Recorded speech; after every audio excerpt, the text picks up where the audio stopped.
बच्चों simplifying maths में आपका स्वागत है। हम लोग इंटीग्रेशन कर रहे हैं सब्स्टिट्यूशन मेथड से। देखो क्वेश्चन है 1 + tan x / x + log sec x dx। तो जैसा मैंने पहले भी बताया हुआ है कि इंटीग्रेशन में chain rule, division rule, product rule ये सब चीज़ें नहीं होती। तो हमें अगर इस फॉर्म में क्वेश्चन दिया हुआ है तो पहले हमें उसको क्या करना पड़ता है, इंटीग्रेबल फॉर्म में कन्वर्ट करना पड़ता है। यानी कि सेपरेट करो, कुछ पुट करो। तो कुछ पुट करो, यही है सब्स्टिट्यूशन, ठीक है ना। देखो यहाँ पे डिवीजन फॉर्म है और चेन जो फॉर्म है कैसे पहचानते हैं, जिस जगह पे x होना चाहिए वहाँ पे x नहीं होता, वहाँ पे कोई ट्रिगोटम होगा, एक्सपोनेंशियल फंक्शन होगा, मतलब कुछ भी होगा, x नहीं होगा, ठीक है ना। तो एक तरह से देखो log ऑफ sec x, तो फिलहाल ये जो टर्म है ना sec x, ये चेन बना रहा है। लेकिन यहाँ पे जब भी हम कुछ पुट करते हैं तो साथ साथ ये भी देखना होता है कि उसका डेरिवेटिव अवेलेबल है कि नहीं है। जब नहीं होता तो हम उसको हिट एंड ट्रायल वगैरह से कुछ प्लस माइनस मल्टीप्लाई डिवाइड करके हम बनाते हैं, ठीक है ना।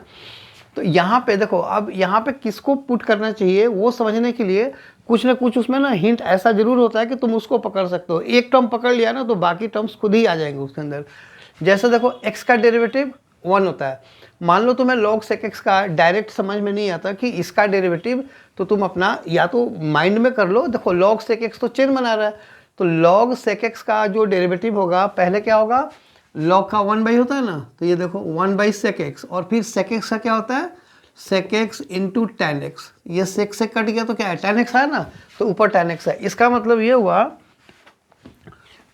ये हुआ कि पूरा जो डिनोमिनेटर है उसका डेरिवेटिव अवेलेबल है ना। तो हम क्या करेंगे, हम पूरे डिनोमिनेटर को ही टी पुट कर देंगे। Okay, so put x plus log sec x equal to t implies x का derivative 1 plus log sec x का डायरेक्टली मत लिखना, पहले log के हिसाब से 1/, sec x और फिर sec x का sec x tan x whole dx is equal to dt। देखो ये sec और sec कट गया तो implies 1 plus tan x dx is equal to dt। तो therefore I is equal to, so I is equal to, देखो ऊपर क्या बना, ये 1 प्लस tan x dx, यहाँ पे क्या लिखोगे dt, और नीचे क्या लिखोगे t। तो dt/t का मतलब 1/t का इंटीग्रल t के रिस्पेक्ट में। तो अब तुम ये सोचोगे ना एंटी डेरिवेटिव या डायरेक्ट फॉर्मूला, तो किसका डेरिवेटिव 1/t होता है, log t का होता है। तो log t का डेरिवेटिव अगर 1/t होता है तो 1/t का इंटीग्रेशन क्या होगा, log t, है ना। तो ये हो गया हमारा log t प्लस c।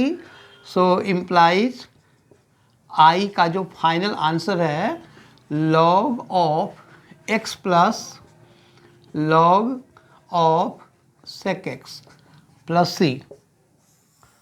तो ये इसका आंसर हो गया, ठीक है। आई होप ये वीडियो समझ में आया। अगर आया तो इसे लाइक करो, शेयर करो एंड सब्सक्राइब जरूर करना। Thank you.